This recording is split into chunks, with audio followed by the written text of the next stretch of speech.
প্রত্যেকটা মুসলিম নরনারীর জন্য এই রমজানটা হচ্ছে স্পেশালভাবে একটা সুবর্ণ অপার, যেটার ছাড় হচ্ছে 100-এ 100।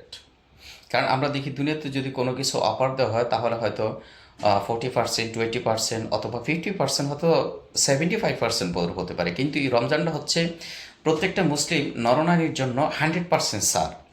বিশেষ করে যদি কোনো সন্তান যদি তার বাবা মায়ের জন্য দোয়া করে এই রমজানের ভিতরে, এবং অন্য অন্য সময়ে সন্তান যখন বাবা মার জন্য দোয়া করে একটা দোয়াও ফিরিয়ে দেওয়া হয় না, প্রত্যেকটা দোয়াই কবুল করা হয়। ঠিক তেমনি এই রমজানে যদি কারো বাবা মার জন্য স্পেশালভাবে দোয়া করতে চায়, আল্লাহ পাক পুরোপুরি 100% কবুল করবেন এবং রমজানে তার দ্বিগুণ পরিমাণে প্রতিদান দিবেন।